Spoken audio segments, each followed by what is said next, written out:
entered the building illegally, and he also chanted "kill him" when his fellow riders were attacking the police. He called the police Nazis and Gestapo. He's now the senior advisor to Ed Martin, who himself was there on January 6th and was a lawyer for people on January 6th. And he tweeted out on that day that it was like Mardi Gras.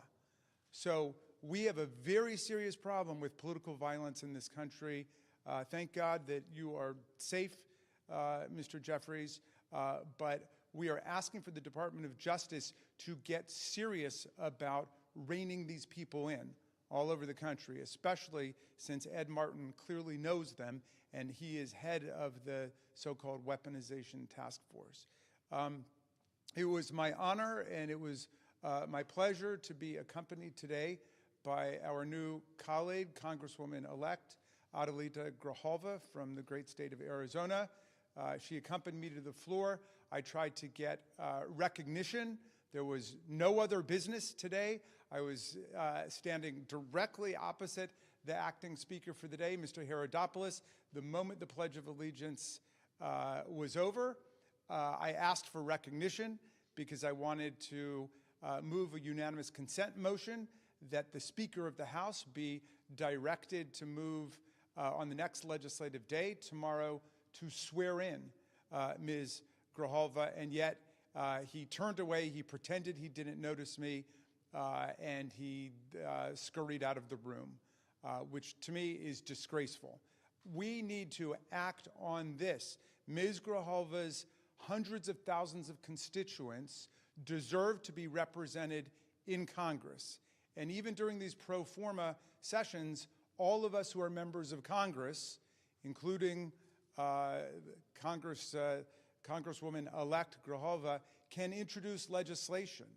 But Ms. Grijalva, as I understand it, I'll let her tell you about it, she is not able to do constituent work for her constituents. We are trying to get in touch with Social Security, Medicare, Medicaid, the VA every day on behalf of our constituents. Meantime, she's got constituent requests piling up on a desk, and I'd be very interested to hear you talk, Adelita, about what resources you have and what resources you don't have. But we consider you an elected member of Congress. There's no right or power that's been invoked by Speaker Johnson as to why he continues to refuse to swear her in. So I'm just here to endorse all the demands of our leadership. We should bring Congress back. The Republicans should get back to Washington, and we should restore all of the health care that's been savagely cut by the Republicans' dreadful, awful bill, and we should swear in our new colleague, and we should move forward with the business of the people. I am very pleased to introduce you to Adelita Grijalva, our most newly elected member of Congress who continues to wait to be sworn in. Thank you. Thank you. Buenas tardes. Good afternoon. Thank you, Leader Jeffries and Ranking Member Raskin, for the opportunity to speak here, and for, I think this is the 5th time that a member of Congress has tried to get some recognition in order to have me sworn in. Today is day 28 since my election.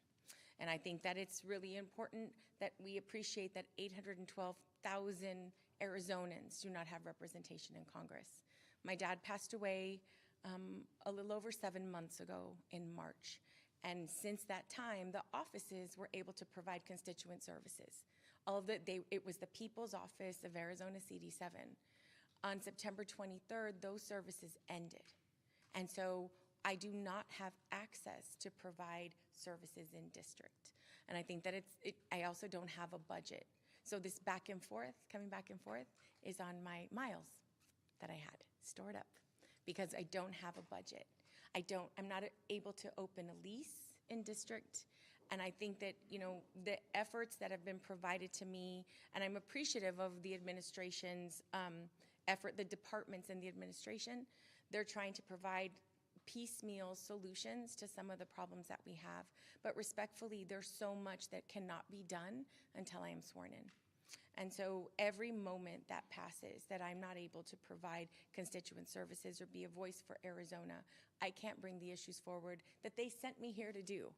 And so while, we're getting a lot of attention for not being sworn in, I'd rather get the attention for doing my job. And I can't do that right now without being sworn in. And it's just notable to continue to mention, there were 2 Republican members that were sworn in less than 24 hours from the date of their special election, April 1st. They were sworn in less than 24 hours, April 2nd, on a pro forma session. It's not unheard of for this speaker to do that. And so I continue to ask for us to have the same opportunity, and for the 812,000 people in Arizona that do not have a voice right now to have the opportunity to have me here representing them. Thank you. Thank you, Adelita. Thank you, Jamie. It's a disgrace that Mike Johnson and Republicans continue to refuse to swear in Representative-elect Adelita Grijalva. It's disrespectful of her. It's disrespectful to the 812,000 people who elected her. It's disrespectful to the great state of Arizona, and it's disrespectful to the House of Representatives, which is supposed to be the people's house, but under Republican leadership has turned into nothing but a rubber stamp for Donald Trump's extreme agenda. Questions? Leader Jeffries, when did you receive or learn about the threat against you from Christopher Moynihan, and is it plausible that the speaker hadn't heard about this case before a reporter asked him this morning, since the authorities in New York announced the arrest on Sunday? Well, that's not clear, and that, is for people to judge the credibility of that response. At the end of the day, here in America, we're living in a moment of extreme political violence. And that impacts every single person in public service and the people that we are all working hard to represent. But we will not be intimidated. We will continue to show up and stand up and speak up for the American people, to improve their quality of life, to address the extremism that is being unleashed on everyday Americans by this administration all across the country. We will not bend. We will not break. We will never bow down. And when it comes to these extremists out there, you better watch how you talk when you talk about me. Next question. Mr. Leader, good afternoon. Thank you.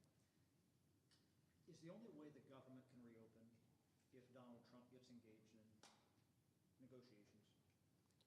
Donald Trump is the president of the United States. Republicans have the House and have the Senate at the same period of time. They have complete control of government, and they made the decision to shut the government down rather than provide health care to everyday Americans through extending the Affordable Care Act tax credits, while at the same time addressing the other aspects of the Republican health care crisis, the biggest crisis in health care that we've ever seen in modern-day America, brought to us by extreme Republican policies, like the largest cut to Medicaid in American history, triggering the fact that all across the country, hospitals, nursing homes, and community-based health centers are closing, including in rural America. It was uncovered yesterday that throughout the state of Alabama, there are about 50 or so hospitals and medical institutions that may close in the next year or two because of Republican policies. Because of Republican policies in states like Georgia, Virginia, and Maryland, healthcare premiums without an extension of the Affordable Care Act tax credits may increase by $2,000 a year. That's $24,000 on families that make an average of $63,000 per year. That's impossible for anyone to sustain. And so, of course, Donald Trump should come to the negotiating table. And Democrats have been very clear that we will sit down with any of them, anytime, any place, here at the Capitol or back at the White House, to reopen the government, to support our hardworking federal employees, to enact a spending agreement that makes life better for the American people, while at the same time decisively addressing the Republican health care crisis that even Marjorie Taylor Greene acknowledges is devastating the American people. Why do you think he's sitting on the sidelines? Thanks. Go ahead. What do you make of it? A person accused of threatening you is the recipient of one of those blanket pardons. I think the reckless and irresponsible pardons of hundreds of violent felons on January 6th has consequences, as eloquently articulated by Representative Jamie Raskin. There are consequences to that, beyond me.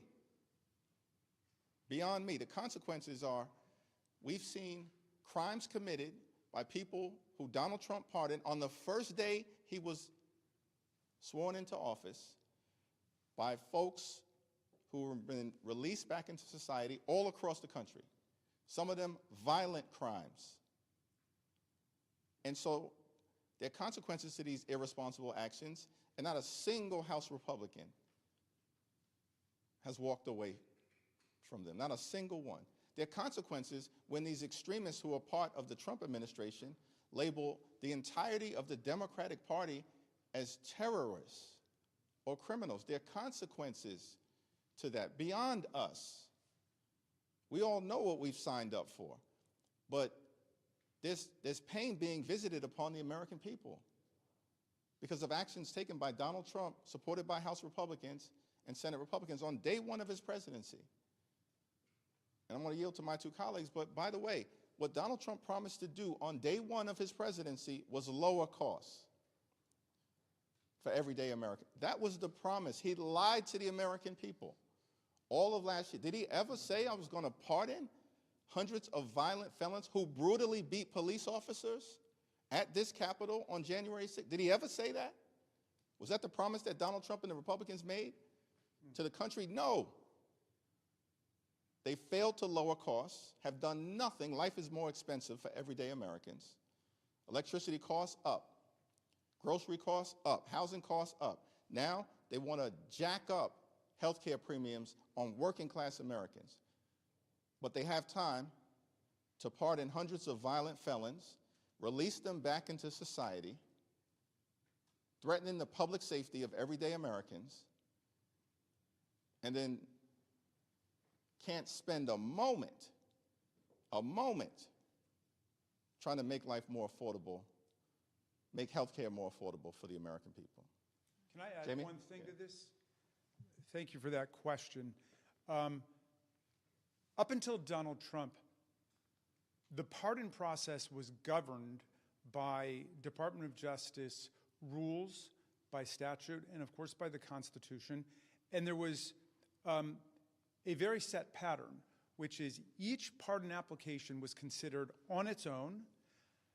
It was analyzed what exactly that person had done, what they were convicted of, and up until Donald Trump, nobody had ever been pardoned who had not paid back in restitution their victims of a crime or paid back fines to the government. In other words, you had to make yourself completely whole, then you had to demonstrate that you were rehabilitated, that you accepted the reality of your offense. Now, contrast that with what happened with Trump. He gets in on his first day in office without any reports from the pardon attorney about any of these people, any recommendations saying that they have paid off their restitution, they've paid their fines, they've made peace with their victims and so on, they've apologized to the police. No, none of that had happened.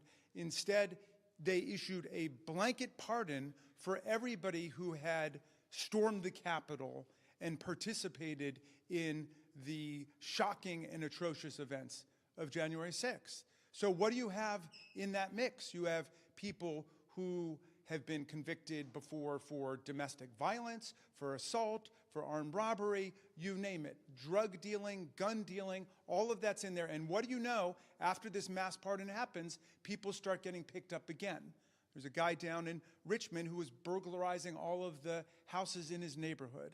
And now this guy, Moynihan, says he's going to eliminate the minority leader of the United States House of Representatives. So they have enough people over at the Department of Justice who know a lot about January 6th, including Ed Martin, who was there tweeting on that day, describing it as a day of celebration like Mardi Gras, and his senior advisor, Jared Wise, who was here yelling, "Kill him," about the police, that they should know how to get these people into line, because it's a very dangerous situation. And I just want to add finally to what Mr. Jeffries said. Speaker Johnson described the exercise of First Amendment rights across the country by 6 or 7 million Americans as part of the No Kings rallies as a Hate America rally. The Hate America rally happened on January 6th, 2021. We saw what a Hate America rally looks like. There were more than 140 police officers who were wounded, injured, hospitalized. Many of them have been forced out of police work because of what happened on that day. And what does Speaker Johnson say about that? Nothing. Now, he's part of the cover-up.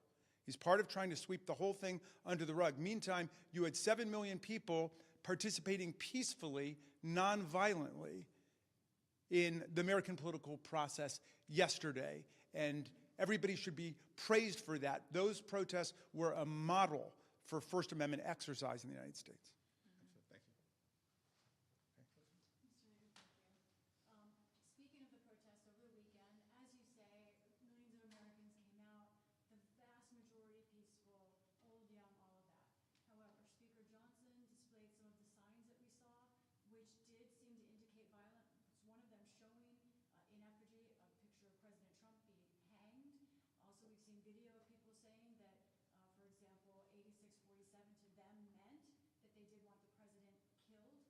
How do you respond to those on the left using that kind of rhetoric? We've continued to make clear in this country that political violence directed at anyone, at any time, for any reason, wherever it emanates from, is unacceptable. Democrats have made that clear. We don't see that coming from Republicans on the other side. We don't see that type of unequivocal denunciation. In fact, they've described the January 6th hate rally as Mardi Gras, as a normal tourist visit, as a parade, as a celebration, and then they pardon hundreds of violent people and unleash them back in communities across the United States of America. This group of people, these extremists on the other side, they have zero credibility, zero, on the issue of political violence.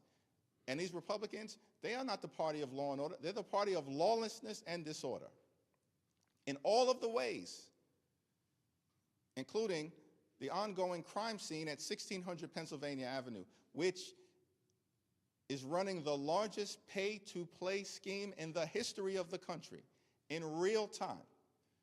And we hear nothing but crickets from Mike Johnson and the other side of the aisle. Get lost with your denunciations. The No Kings protest was peaceful, it was powerful, and it was patriotic.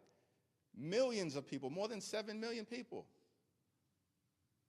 And so I've got no time for these people on the other side of the aisle. Are you worried about rhetoric on the left? We have continued to denounce political violence wherever it emanates from. It will be nice to see that type of denunciation coming from Republicans.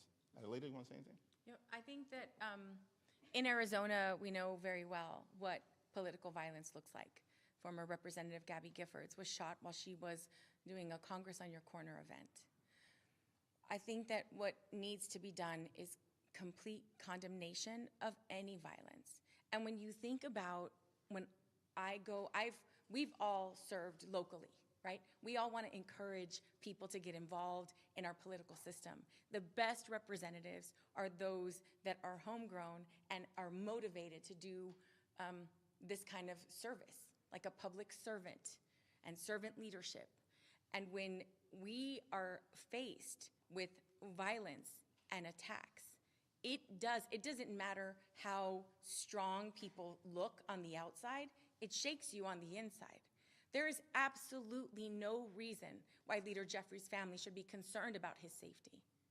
Nobody should have to deal with that kind of hate and violence on a regular basis. And so we can nitpick all of the little details, but fundamentally, this is not okay, and this is not normal. It's not. And when you have a president who is giving away $40 billion of our tax money to a foreign entity and not taking care of what's going on at home, but also, by the way, enriching themselves. I think that that's a conversation we should be having. But when we talk about signs here and there, and I mean, I was in Tucson, it is beautiful. There are like 4,000 people there, all walks of life, all ages. The vast majority had never gone to a protest before. That's pretty cool. And I think what that shows, and it's an indication of the general unhappiness and displeasure of the American people in this administration. Michael? Thank you, Mr. Leader. We're 2 weeks away from 3 important elections: California 50, New Jersey's gubernatorial election, Virginia's gubernatorial election. I'm curious to know if you think those 3 elections will they be a signal to kind of where the Democratic Party is headed as we go into 2026? Just how are you thinking about those elections? I know you've had varying degrees of activity in each of those. Just want to get your general thoughts. It will be a signal about where the country is headed in the midst of dealing with the national nightmare that is the Trump administration and the Republican sycophants in the House and the Senate who are embracing all of this extremism. That's what the New Jersey gubernatorial election is going to represent. That's what the Virginia gubernatorial election is going to represent, and that's what Prop 50 in California is going to represent. And we're going to win. In California, I was there all weekend. We're going to win in California, stop Trump from stealing the election by rigging congressional maps all across the country, and we're just getting started in California. Remember I said this, just getting started in California. And we're going to win in Virginia, and we're going to win in New Jersey, because the American people are fed up that Republicans would rather spend time on vacation on the golf course, give $40 billion to a foreign entity, and can't find resources to extend the Affordable Care Act tax credits days away from November 1st and the open enrollment period. That's who these people are right now, and that's why Democrats are fighting hard across the country, every day, every week, every month, this year, next year, until we get to the midterm elections and can begin to end the national nightmare that Republicans are visiting on the American people. Congresswoman-elect, can I ask if you've heard from the Arizona Attorney General about the lawsuit against Speaker Johnson? I believe that a lawsuit is being filed today. I don't have any other details, but I believe it's happening very soon. Thank you. I want to ask about your conversation with Speaker Johnson over the weekend. Did you discuss any changes to the CR or any way to extend the ACA? It's a private conversation that will remain private. Given the rise of political violence, and especially this latest threat against you, should numbers have increased security? And if so, what is the legislative path forward? Could there be a vote on a standalone bill? Because I know there was some language in the CR. Well, Representative-elect Adelita Grijalva said it in such a powerfully eloquent way. But we have a responsibility here in Congress to make sure that everyone can safely do their jobs, particularly in the People's House, because we pride ourselves in this institution as being the entity in the federal government that's closest to the American people, that's out and about with the American people, that reflects the hopes, the dreams, the aspirations, the fears, the concerns, the anxieties, in the words of the framers, the passions of the American people. That's what makes the House so special. And so for members to be able to continue to do their jobs in that regard, we certainly have to increase significantly the amount of safety that is provided. And we continue to work on that. Significant steps have been taken, and more needs to be done. But at the same period of time, what's even more important, in my view, is that we work on issues of importance to the American people. House Democrats are here. We'll be here all week. We were here last week. We were here the week before and the week before that, ready, willing, and able to do the job, to reopen the government, to address the Republican health care crisis, to deal with the fact that America under Donald Trump, including because of his tariffs, has become far too expensive. And the Republicans are doing nothing about it. Literally, these are people, these extremists. I think it was earlier today. They were dining on taxpayer dollars at the White House when they just enacted the largest cut to nutritional assistance in American history. And the consequences of that policy are being felt right now. They literally, Republicans, ripped food out of the mouths of children, hungry seniors, veterans, and family. Why did they do this? To provide massive tax breaks to their billionaire donors. And they made those tax breaks permanent. And now this same group of extremists can't even be bothered to have a conversation about extending the Affordable Care Act tax credits for working class Americans, middle class Americans, and everyday Americans. They are a disgrace.